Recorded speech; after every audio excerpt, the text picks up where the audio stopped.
Vamos lá, galera, então para a nossa terceira parte aqui, né, das causas e concausas. Nós abordamos a parte inicial, nós conversamos sobre o que vem a ser uma causa e uma concausa, falamos das absolutamente, das relativamente independentes, o que seriam, né?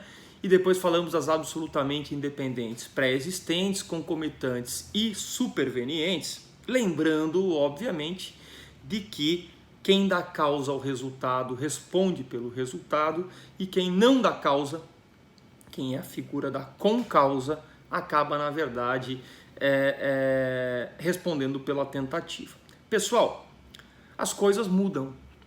Eu agora vou trabalhar com vocês as causas relativamente independentes. E como nós vamos trabalhar com as causas relativamente independentes, realmente vai mudar o cenário e vai existir a mesma história da relativamente independente pré-existente, a concomitante, a superveniente, com algumas exceções, e quem sabe a gente consiga fazer nessa parte 3 ainda, falar do parágrafo 2º, que é chamada das omissões relevantes, né, penalmente relevantes, e aí se não der para explicar aqui também, a gente explica na parte 4, sem problema nenhum, para vocês. O que é uma causa relativamente independente? Origina-se da conduta e comporta-se como se por si só tivesse produzido o resultado, não sendo uma decorrência normal e esperada. Peraí, Rigueto, mas a causa absolutamente independente não se origina da conduta. A causa relativamente independente origina-se da conduta e comporta-se como por si só tivesse produzido o resultado. Onde é que eu quero chegar aqui? Tá? Uma causa relativamente independente, uma coisa está ligada na outra. Ela pode ser pré-existente, concomitante ou superveniente. O que seria uma causa relativamente independente, tá? Relativamente independente, pré-existente, tá? Ou seja, existe antes da conduta. Olha o exemplo que eu dou para vocês. A desfere um golpe de faca na vítima B, que é hemofílica. Rigueto, o que é o hemofílico? Quem tem hemofilia tem dificuldade em coagular o sangue. E venha a morrer, B venha a morrer, em face da conduta de A, somada à contribuição de seu peculiar estado fisiológico.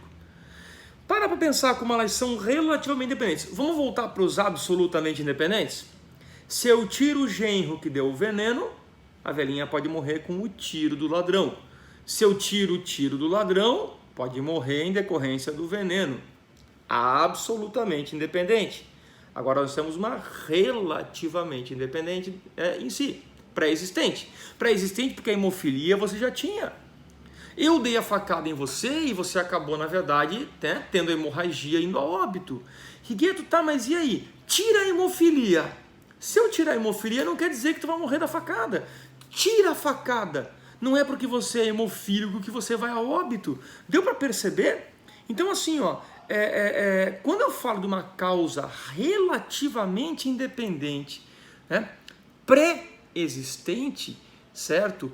Ou até mesmo concomitante, você já vai entender o porquê que eu estou falando, o agente sempre vai acabar respondendo pelo resultado. Porque a causa é essa. Ah, Rigueto, mas a causa da morte foi a hemofilia.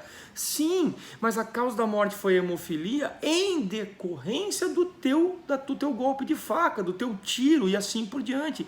Então, ela é pré-existente porque você já tinha hemofilia, mas o fato é de que não haveria a morte ou a certeza da morte se não houvesse a facada.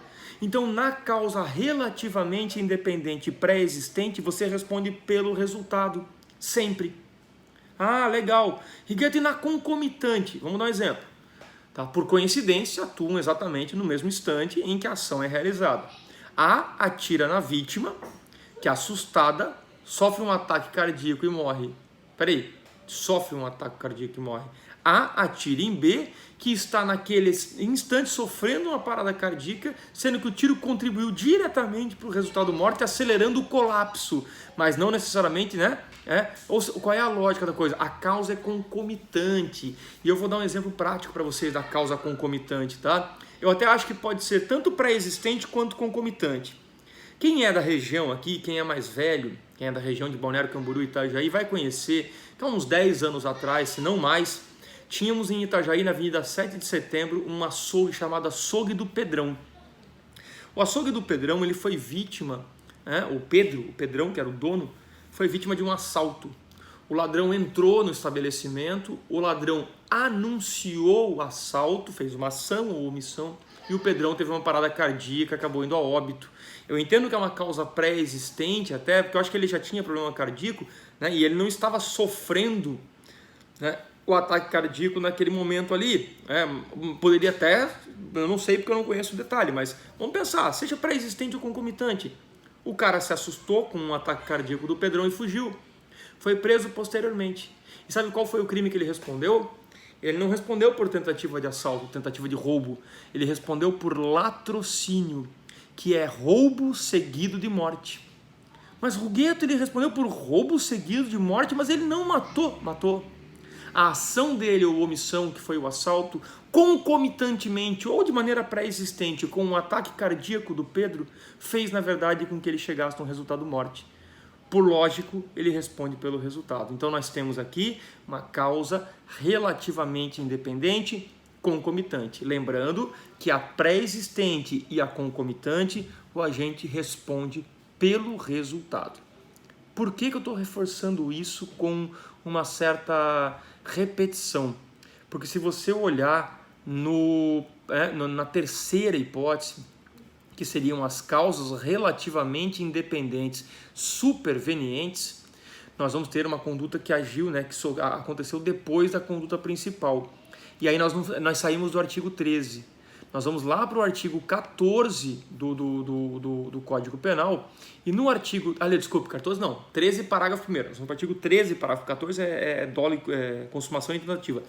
Nós vamos para o 13, parágrafo 1º, que diz assim, e olha a redação, na verdade, do 13, parágrafo 1º. A superveniência de causa relativamente independente,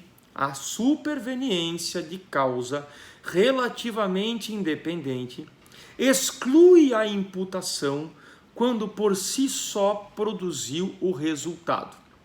A superveniência, uma causa que veio depois, certo? Relativamente independente, mas ela vem depois, exclui a imputação, retira a imputação que está lhe sendo feita, quando por si só produziu o resultado. Tá? Os fatos anteriores, entretanto, imputam-se a quem os praticou. Rigueto, eu não entendi.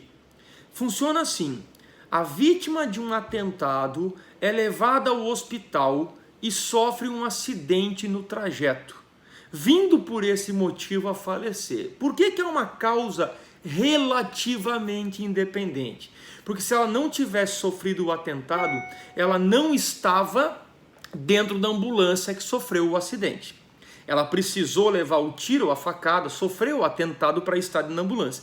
Mas percebam que ela não morre em decorrência da facada ou do tiro.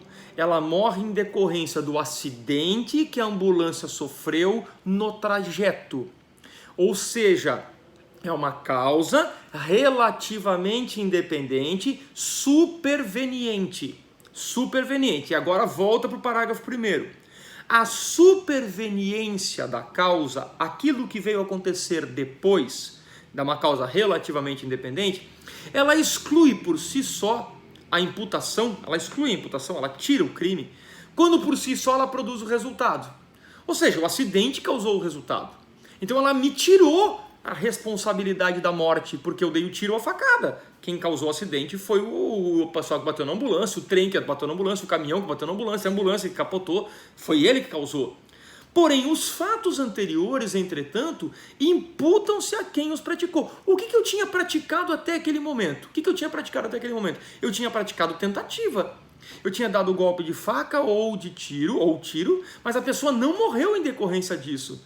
Ela morre do acidente. Então, enquanto as causas relativamente independentes, pré-existentes e concomitantes, eu respondo pelo resultado, na causa superveniente, relativamente independente, superveniente, eu respondo por aquilo que eu pratiquei até então, tentativa. E quem vai responder pelo resultado é quem der causa ao resultado. Então nós fechamos aqui a parte 2, certo?